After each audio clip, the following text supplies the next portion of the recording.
Hello friends, నమస్తే. Welcome back to my channel Navajyothi talks.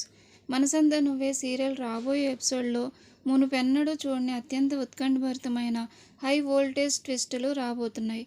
ఒకవైపు అత్తయ్య దమయంతి ప్రాణాలను కాపాడేందుకు ఓబుల్ రెడ్డి కాశీల భయంకరమైన ఉచ్చులోకి సింధు ఒంటరిగా అడుగుపెట్టడం, మరోవైపు తనపై మోపబడిన నిందలు యష్ చూపించే తీవ్రమైన ద్వేషాన్ని భరిస్తూ సింధు చేస్తున్న ఈ పోరాటం ఎలాంటి మలుపు తిరిగిపోతుంది? లాకప్ నుంచి బయటకు వచ్చిన యష్కు సింధు నిస్వార్థ ప్రేమ వెనుక ఉన్న అసలు నిజం ఎలా తెలిసింది? ఓబుల్ రెడ్డి స్థావరంలో దమయంతిని, సింధును కాపాడడానికి యష్ ఎలాంటి సాహసం చేశాడు? జైలుకెళ్ళిన తర్వాత కూడా కాశీ వేసిన కుట్రలను సింధు బోర్డ్ రూమ్లో, కోర్టులో ఎలా తిప్పికొట్టి తన కుటుంబాన్ని నిలబెట్టింది? ఈ ఉత్కంఠభరితమైన కథను వివరంగా చూద్దాం. ఓబుల్ రెడ్డి పాత అవమానాన్ని చెప్పుతో కొట్టిన సంఘటనను తలుచుకుంటూ రగిలిపోతూ ఉంటాడు. కాశీకి డబ్బులే ముఖ్యమైతే ఓబుల్ రెడ్డికి సింధును తన కాళ్ళ దగ్గరకు రప్పించి ఆమె జీవితాన్ని నాశనం చేయడమే ఏకైక లక్ష్యం. దమయంతిని ఎరగా వేసి డబ్బులు తెచ్చే నెపంతో సింధును నిర్మానుష్య ప్రాంతానికి ఒంటరిగా రప్పించే కాశీతో కలిసి డేంజరస్ ట్రాప్ రెడీ చేస్తూ ఉంటాడు. సింధు ఇప్పుడు ఒకేసారి రెండు తీవ్రమైన సమస్యలను ఎదుర్కోవాల్సి వస్తుంది. దెబ్బలు తిని వచ్చిన యష్ సింధుపై తీవ్రమైన ద్వేషంతో రగిలిపోతున్నాడు. ఆమె చెప్పే ఏ నిజాన్ని నమ్మే పరిస్థితిలో లేడు. ఎవరికి ఈ విషయం తెలియకుండా, యష్కు కూడా అనుమానం రాకుండా దమయంతిని కాశీ, ఓబుల్ రెడ్డిల చెర నుండి ప్రాణాలతో రక్షించాలి. ఈ విపత్కర పరిస్థితుల్లో సింధు, సుబ్బలక్ష్మి మాత్రమే అండగా నిలుస్తుంది. కాశీ బలహీనతలు, వాడి రహస్య స్థావరాల గురించి తెలిసిన సుబ్బలక్ష్మి సాయంతో సింధు ఒక రివర్స్ స్కెచ్ వేస్తుంది.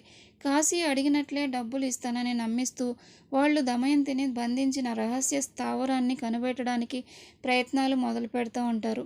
సింధు ఒంటరిగా డబ్బుల బ్యాగుతో ఓబుల్ రెడ్డి స్థావరానికి వెళ్ళడం, అక్కడ ప్రమాదంలో చిక్కుకోవడం వంటి సంఘటనలను అదే సమయంలో ఇంట్లో యష్కు అసలు నిజం తెలుస్తుంది.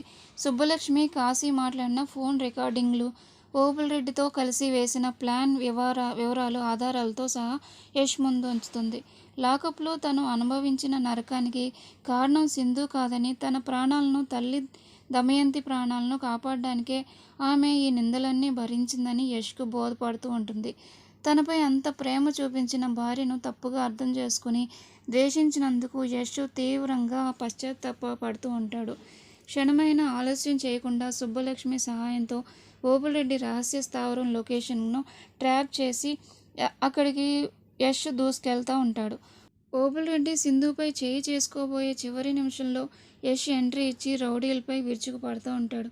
తీవ్రమైన పోరాటం తర్వాత యష్ ఓబుల్ రెడ్డిని, కాశీని చితక్కొట్టి నేలమట్టం చేస్తాడు. సరిగ్గా అదే సమయానికి సుబ్బలక్ష్మి సమాచారంతో పోలీసులు అక్కడికి చేరుకొని ఓబుల్ రెడ్డి, కాశీలను అరెస్ట్ చేసి తీసుకెళ్తారు. అపాయం నుంచి బయటపడిన దమయంతి కన్నీళ్లతో సింధును హత్తుకొని ప్రాణాలకు తెగించి తనను కాపాడినందుకు కృతజ్ఞతలు తెలుపుతూ ఉంటుంది. యష్ సింధు ముందు మోకాళ్లపై కూర్చొని తన అనుమానానికి క్షమాపణలు కోరుతూ ఉంటాడు. సింధు కన్నీళ్లతో యష్ను క్షమించడంతో ఇద్దరి మధ్య ఉన్న దూరం, అపార్థాలు పూర్తిగా తొలగిపోయి వారి బంధం మరింత బలపడుతూ ఉంటుంది. దమయంతి ఆశీర్వాదంతో యష్, సింధు మళ్ళీ ఒకటవుతారు. లాకప్లో ఉన్న కాశీ పగతో రగిలిపోతూ ఎలాగైనా బయటకు వచ్చి సింధు, యష్ల సంసారాన్ని కూల్చేస్తానని శబ్దం చేస్తూ ఉంటాడు. మరోవైపు ఓబుల్ రెడ్డి తనకున్న రాజకీయ పలుకుబడిని ఉపయోగించి బెయిల్ కోసం ప్రయత్నాలు ముమ్మరం చేస్తూ ఉంటాడు. ఈ విషయం తెలుసుకున్న యష్ వాళ్లకు బెయిల్ రాకుండా గట్టి న్యాయ పోరాటం చేయాలని నిర్ణయించుకుంటూ ఉంటాడు. ఇంటికి తిరిగి వచ్చిన తర్వాత అత్తయ్య దమయంతి ప్రవర్తనలో ఊహించిన మార్పు వస్తుంది. గతంలో సింధును నిందించినందుకు, ఆమె పట్ల కఠినంగా ప్రవర్తించినందుకు కుటుంబ సభ్యులందరి ముందు సింధుకు దమయంతి చేతులెత్తి క్షమాపణ చెప్తూ ఉంటుంది. నా ప్రాణాలు కాపాడిన నా కోడలే ఈ ఇంటి అసలైన మహాలక్ష్మి అని ప్రకటిస్తూ ఇంటి తాళాల గుత్తిని సింధు చేతికి అప్పగిస్తుంది. ఇదంతా చూస్తూ ఉన్న మధు లోపల ఈర్ష్యతో రగిలిపోతూ ఉంటుంది. సింధును అనవసరంగా అనుమానించి కఠినమైన మాటలతో ఆమె మనసును గాయపరిచినందుకు యష్ తీవ్ర మానసిక వేదన అనుభవిస్తూ ఉంటాడు. మించినప్పటికీ యష్ మాత్రం తన తప్పును తేలిగ్గా తీసుకోలేకపోతాడు. ఆమె మనసులోని ప్రతి బాధను తుడిచివేయడానికి సింధుకు ఒక ప్రత్యేకమైన సర్ప్రైజ్ ప్లాన్ చేస్తాడు. ఇద్దరూ కలిసి పాత జ్ఞాపకాలను నెమరు వేసుకుంటూ ఏకాంతంగా సమయం గడిపేలా ఒక ట్రిప్ ఏర్పాటు చేస్తాడు. అక్కడ యష్ తన ప్రేమను సరికొత్తగా వ్యక్తం చేసి ఇకపై జీవితంలో ఎప్పుడూ ఆమెను అనుమానించనని ప్రమాణం చేస్తాడు. అయితే ఈ సంతోషం ఎంతో కాలం నిలవదు. జైల్లో ఉన్న కాశీ బయట ఉన్న తన అనుచరుల ద్వారా యష్ బిజినెస్ను దెబ్బతీయడానికి కుట్ర పన్నుతూ ఉంటాడు. కంపెనీ క్లయింట్లను తప్పుదోవ పట్టించి ప్రాజెక్టులో భారీ నష్టం వచ్చేలా నకిలీ పత్రాలను సృష్టిస్తూ ఉంటాడు. ఆఫీసులో జరుగుతున్న అవకతవకలను సుబ్బలక్ష్మి పసిగట్టి వెంటనే సింధుకి సమాచారం అందిస్తుంది. యష్ వ్యాపార సంక్షోభంలో పడకుండా కాపాడేందుకు సింధు నేరుగా రంగంలోకి దిగుతుంది. సుబ్బలక్ష్మితో కలిసి కాశీ వేసిన పన్నాగాలను ఒక్కొక్కటిగా ఛేదిస్తూ ఉంటుంది. కంపెనీ నుంచి సమాచారం లీక్ చేస్తున్న నమ్మక ద్రోహులను రెడ్ హ్యాండెడ్గా పట్టుకొని యష్ పరువును వ్యాపారాన్ని కాపాడుతుంది. సింధు కేవలం ఇంటిని మాత్రమే కాకుండా బయట బిజినెస్ను కూడా సమర్థవంతంగా నిలబెట్టగలదని నిరూపించుకుంటుంది. కంపెనీ షేర్ హోల్డర్స్ అత్యవసర సమావేశంలో యష్ను కార్నర్ చేసి ప్రాజెక్ట్ నష్టాలను బాధ్యత వహిస్తూ ఎండీ పదవి నుంచి తప్పుకోవాలని ఒత్తిడి చేస్తూ ఉంటారు. సరిగ్గా అదే సమయానికి సింధు ఒక చేతిలో అసలైన ఫోరెన్సిక్ ఆడిట్ రిపోర్ట్లు, మరో చేతిలో సీసీటీవీ ఫుటేజ్ పెన్ డ్రైవ్తో బోర్డు రూమ్లోకి అడుగు పెడుతుంది. కాశీ మనుషులు కంపెనీ అకౌంట్స్లో చేసిన గోల్మాల్ను, ఫేక్ సిగ్నేచర్లను ఒక్కొక్కటిగా ఆధారాలతో సహా బోర్డు డైరెక్టర్ల ముందు బయట పెడుతుంది.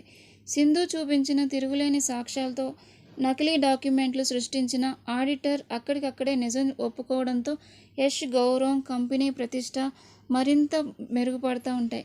జైలు నుంచి కాశీ రెండో ఎత్తుగడ వ్యాపార రంగంలో ప్లాన్ బెడిసికొట్టడంతో జైల్లో ఉన్న కాశీ తీవ్ర ఆగ్రహానికి లోనవుతూ ఉంటాడు. ఈసారి యష్ కుటుంబ బంధాలను విచ్ఛిన్నం చేయాలని ప్లాన్ చేస్తాడు. దమయంతి గతానికి సంబంధించిన ఒక పాత రహస్యాన్ని బయటకు తీసి దాన్ని ఆసరాగా చేసుకొని యష్కు అతడి కుటుంబానికి మధ్య అగాధం సృష్టించేలా ఒక ఫేక్ లీగల్ నోటీసును పంపుతాడు. ఆస్తి పంపకాల విషయంలో గతం తాలూకు నిజాలు బయటకు వస్తే కుటుంబం రోడ్డును పడుతుందని దమయంతి భయంతో కుంగిపోతూ ఉంటుంది. దమయంతికి కొండంత అండగా సింధు ఈ క్లిష్ట సమయంలో సింధు తన అత్తయ్యకు ధైర్యం చెప్తుంది. ఈ కుటుంబ గౌరవానికి ఎలాంటి మచ్చ రానివ్వను అని మాటిస్తుంది. గతాన్ని క్షుణ్ణంగా పరిశోధించేందుకు సింధు, సుబ్బలక్ష్మిలు రంగంలోకి దిగి కాశీ మోసపూరితంగా సృష్టించిన లీగల్ డాక్యుమెంట్స్ను కనిపెట్టడానికి చూస్తూ ఉంటారు. చూసారుగా ఫ్రెండ్స్, మనసంతా నువ్వే సీరియల్లో సింధు తన అత్తయ్య దమయంతిని కాపాడటానికి చేసిన సాహసం, సుబ్బలక్ష్మి ద్వారా యష్కు అసలు నిజం తెలియడం, అలాగే కాశీ ఓపుల్ రెడ్డిలను జైల్లో పెట్టించి సింధు యష్లు మళ్ళీ ఒక్కటవ్వడం జరగాలని మీరు కూడా కోరుకున్నట్లయితే మీ అభిప్రాయాన్ని కామెంట్ రూపంలో తెలియజేయండి. ఈ వీడియో మీకు నచ్చినట్లయితే ప్లీజ్ లైక్ చేసి మీ ఫ్రెండ్స్ అండ్ ఫ్యామిలీస్కి షేర్ చేయండి. ముఖ్యంగా సీరియల్స్కి సంబంధించిన మరిన్ని లేటెస్ట్ అప్డేట్స్ కోసం మన నవజ్యోతి టాక్స్ ఛానల్ని సబ్స్క్రైబ్ చేయడం మాత్రం అస్సలు మర్చిపోకండి. Thank you for watching Navajyothi talks.